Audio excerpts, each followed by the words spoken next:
Kita membahas 7 kota besar di Tiongkok yang shutdown karena gelombang 4 dari virus. Shenzhen, Tianjin, Zhejiang, Jiangsu, Anhui, Dongguan, dan Shanghai. Benar, kota Shanghai, kota terbesar nomor 2 di Tiongkok setelah Beijing. Kota nomor 1-nya Tiongkok itu tutup total. Shanghai itu New York-nya Amerika. Begitu total lockdown, sangat mengerikan efeknya. Bukan saja pandeminya, namun efek ekonomi ke dunia. Sama dengan sanksi ekonomi yang diberikan ke Rusia efeknya. Plus efek Ukraina akibat perang. Bahkan banyak pengamat ekonomi mengatakan lebih mengerikan efek Shanghai di lockdown. Sudah hampir 2 minggu Shanghai dikunci. Penduduk Shanghai banyak yang tidak siap dengan penutupan total ini. Akibatnya, kekurangan pasokan makanan, food supply, dan keterbatasan sarana kesehatan hingga 150% kapasitas sarana kesehatan di Shanghai sudah dipakai. Semua itu sesuatu yang tidak pernah terbayangkan sebelumnya. 7 kota besar tadi masih ditambah 16 kota kecil lainnya. Ada yang full lockdown, ada yang partial lockdown. Jadi semuanya ada 23 kota.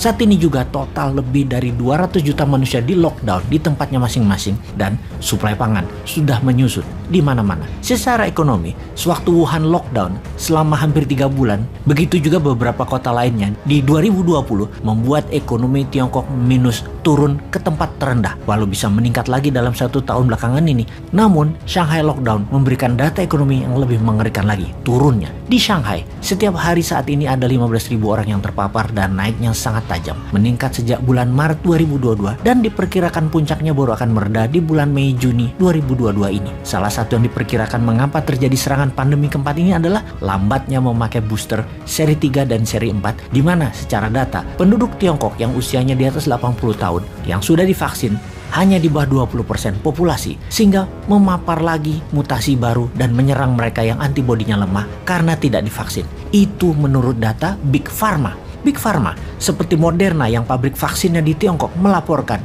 dalam tanda petik menurunnya kampanye penggunaan vaksin di Tiongkok menjadi alasan meluasnya gelombang keempat dari pandemi ini. Alasan kedua yang membuat lockdown di 23 kota tersebut adalah keputusan politik dari Presiden seumur hidup Tiongkok Xi Jinping yang membuat polisi Zero Covid strategi, membuat vaksin wajib dan lockdown itu wajib, di mana diharapkan di tahun 2022 akhir Tiongkok satu-satunya negara yang Zero Covid dan menjadi negara terdepan di dunia pada saat dunia terpapar gelombang keempat di tahun 2023 dan seterusnya. Benar, biasanya Tiongkok kebijakannya adalah mendulukan prosperity atau kemakmuran. Namun, kali ini Xi Jinping mengutamakan kestabilan sosial dan kestabilan politik dengan disehatkan warganya terlebih dahulu. Walau ada korban ekonomi sedikit, namun Xi Jinping yakin masuk pit stop menyelesaikan pandemi dengan Zero Covid strategi akan membuat dalam negeri Tiongkok stabil di saat negara lain goyang nanti karena gelombang keempat, dan Tiongkok baru gaspol ekonominya kemudian. Kembali ke efek ekonomi karena Shanghai di lockdown,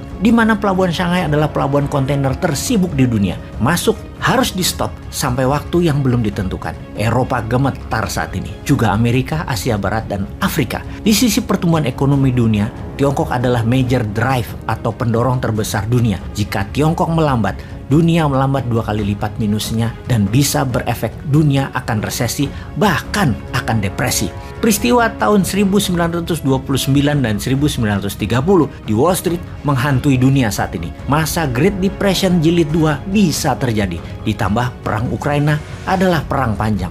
Semua ini harus kita analisa. Akankah menyebar ke dunia, menyebar ke Amerika, ke Eropa di tahun ini? India sudah memprediksi gelombang 4 akan mencapai India di bulan Juli 2022 ini. Kalau Indonesia bagaimana? Apakah gelombang keempat itu sih sebenarnya? Dari data di Tiongkok yang terbaru yang mengharuskan 23 kota ditutup, terdapat data varian Alpha yang bermutasi menjadi Delta dalam kurun waktu 6-9 bulan setelah gelombang pertama Alpha usai. Di seluruh dunia terpapar Delta yang dapat dipastikan mutasinya Alpha. Lalu 6 bulanan kemudian muncul Omicron. Apakah Omicron mutasinya Delta? Dari berita di Wuhan diumumkan bahwa Omicron bukan mutasi Delta alias virus jenis baru. Buktinya mereka yang terpapar Alpha tidak terpapar Delta karena sudah imun. Namun yang terpapar Alpha atau Delta bisa terpapar Omicron yang menyerang sisi lain dari tubuh manusia, di mana kalau manusia jadi cangkang maka mutasi Omicron adalah sebaran baru, gelombang keempat. Data terbaru dari Shanghai, gelombang 4 merupakan Delta Omicron, juga Omicron gelombang 3. Di sisi vaksin 1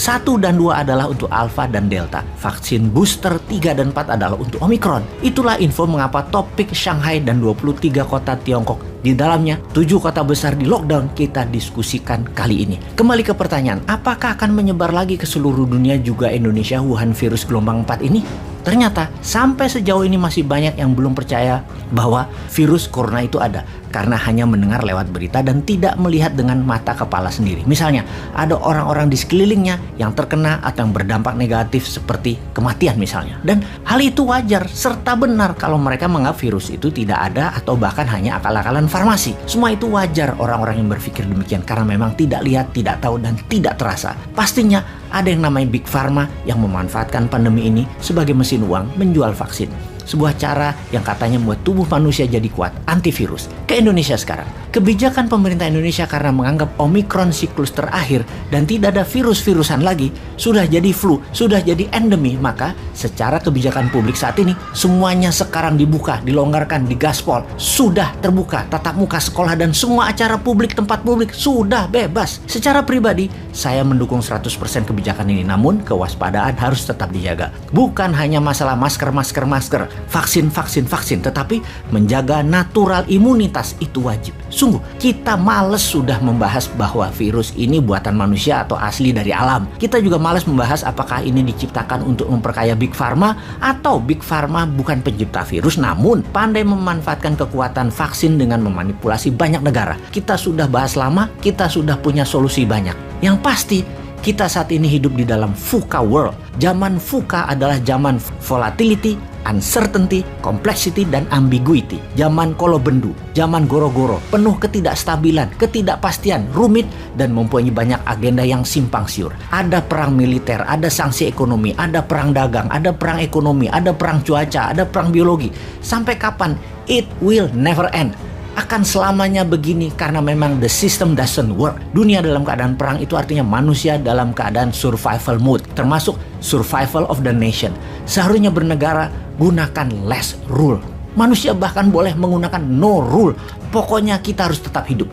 Lebih baik lagi bukan hanya sekedar hidup, kalau bisa menjadi penyelamat manusia lainnya. Kemudian bisa menjadi yang terbaik keluar dari masalah, menjadi solusi. Permasalahan dunia saat ini, efek dari pandemi 2 tahun, efek dari digital disrupsi, efek dari perang dagang dan perang militer di Eropa Timur saat ini, efek dari jebakan hutang Tiongkok, efek dari mulai lemahnya kekuatan militer Amerika di dunia, efek mulainya ada penantang New World Order dan ketidaktaatan pada sistem dunia yaitu taat pada dolar, tidak taat lagi pada SWIFT, tidak taat lagi pada Big Pharmacy. Semua sudah mulai gerak dan melawan, terutama negara-negara yang pemimpinnya berdaulat. Mereka semua melawan. Dunia yang volatility, uncertainty, penuh dengan rebel, gerakan resilience dengan insurgensinya, macam-macam terjadi di dunia saat ini. Ada perang terjadi di Palestina dengan Israel, Saudi dengan Yaman, ISIS dengan Suriah, Kurdi dengan Irak, Uighur dengan Tiongkok, Nepal dengan Tiongkok, Jepang dengan Rusia di Kuril Island, Timor Timur bersih tegang dengan Australia, urusan Timor Gap yang disedot habis Australia,